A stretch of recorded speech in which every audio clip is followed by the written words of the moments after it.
The room was alive with laughter, music, and the smell of celebration. New Year's Eve, everyone was counting down to midnight, dreaming of fresh beginnings. Everyone except me. I stood near the balcony, holding a small wrapped gift in my hands. It wasn't expensive, but I had saved for weeks to buy it. It was for my brother, the same brother I had once protected like a second father after our parents passed away. The same brother I sacrificed my own dreams for so he could chase his. He walked toward me with a glass in his hand, smiling like the world owed him something. His fiancée followed closely beside him, dressed beautifully, her diamond ring catching the light like it wanted attention. "So," my brother said loudly, not caring who listened, "you're not coming to the New Year party tomorrow." I smiled weakly. "I have work," he laughed, not a soft laugh, a cruel one. "Skip New Year's," he said, leaning closer. "Your life's an embarrassment anyway." The words cut deeper than I expected. Conversations around us slowed. A few people looked over, curious. No one spoke. No one defended me. I felt my chest tighten, but I kept my face calm. Years of swallowing pain had taught me how to hide it well. At least he's honest. Someone chuckled nearby. My brother continued, enjoying the moment. "You're still doing small jobs, right? No position, no respect, no future. I don't even know how you survive." His fiancée smiled politely, pretending not to hear, but her eyes told another story. Pity, the worst kind.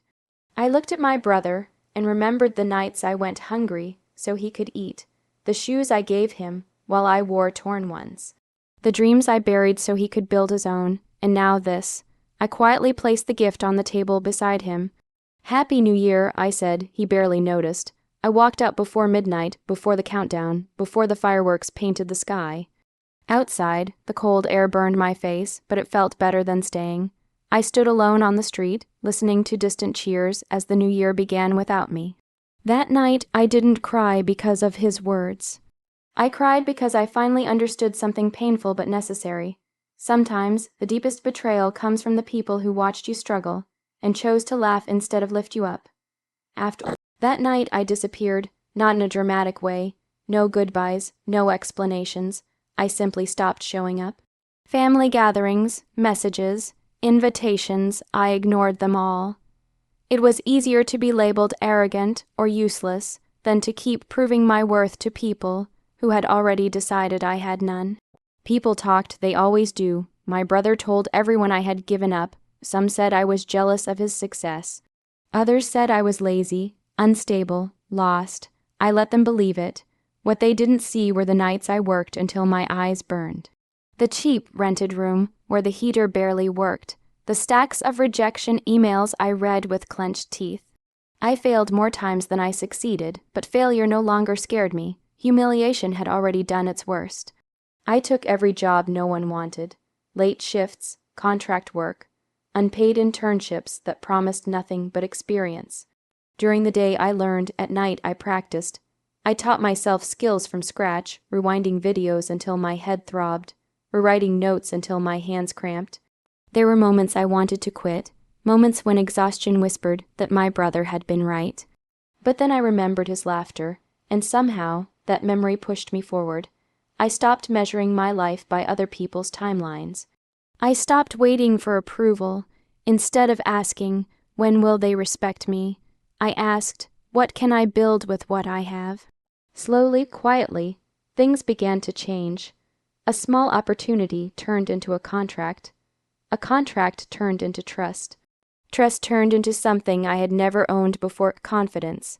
Not loud confidence, not the kind you post online. The quiet kind that grows when you survive storms alone. Still, I stayed silent. No social media, no announcements, no celebrations. I learned that success grows better in the dark, away from jealous eyes and familiar doubts. On nights when loneliness felt heavy, I reminded myself why I had chosen this path. I wasn't chasing revenge. I was chasing freedom, freedom from shame, from begging, from being seen as less. One evening, as I walked home under flickering streetlights, I realized something important. Silence didn't mean I was losing. It meant I was becoming someone they wouldn't recognize, someone strong enough to stand in any room without lowering his head. And when the time came, I wouldn't need to speak at all. My presence would say everything. The boardroom was quiet, the kind of silence that carried authority. Floor-to-ceiling windows overlooked the city I once struggled to survive in. Now it worked for me. I adjusted my cufflinks, listening as my assistant reviewed the agenda. This meeting mattered, new partners. New expansion, another step forward, then the door opened. "Sir," my assistant said calmly, "the representatives from the investment group have arrived." I looked up and time slowed. She walked in first, my brother's fiancé. For a moment, her confident smile stayed in place, practiced and professional. Then her eyes met mine. The smile collapsed. Color drained from her face as recognition hit. She stopped walking. The room noticed I stood up slowly, my movements deliberate, no rush, no surprise. I had imagined this moment 100 times, yet when it arrived, my heart was steady. "Please," I said evenly, gesturing toward the table. "Have a seat." She sat, hands trembling slightly, trying to regain control. I could see the thoughts racing behind her eyes. This isn't possible, this can't be him. A few seconds later, the door opened again, and my brother walked in. He was laughing at something on his phone until he looked up. His laughter died instantly. His eyes widened, his face stiffened. The man who once called my life an embarrassment now stood frozen in my boardroom, staring at me. I nodded politely, "Good morning." No anger, no satisfaction, just calm. The meeting began. Charts, numbers, strategy. I spoke with clarity and confidence, answering questions, leading discussions, owning the room without raising my voice.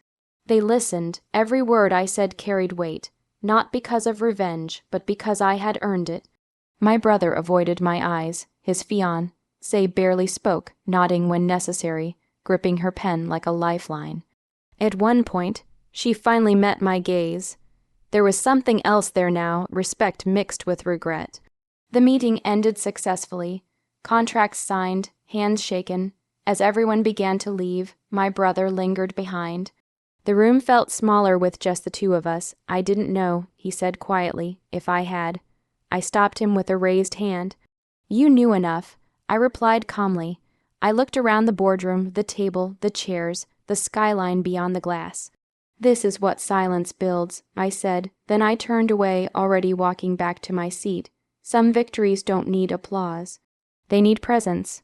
The office emptied slowly, but the silence didn't feel heavy. It felt earned. Outside the glass walls, the city glowed as evening settled in. Headlights moved like rivers below, people chasing destinations without knowing how far they still had to go. I remained standing near the window, hands in my pockets, breathing steadily.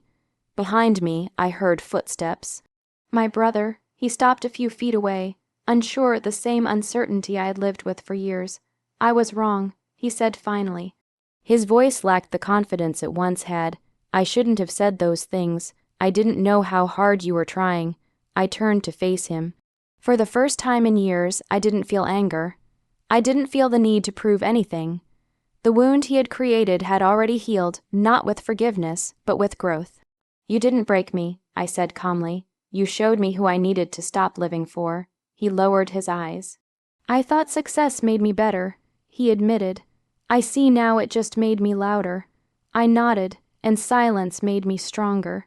He looked around the boardroom, at the table where decisions were made, at the skyline reflecting ambition and effort. Reality had settled in. "I don't expect forgiveness," he said, "but I hope we can start again." I paused not to punish him, but to honor my own journey.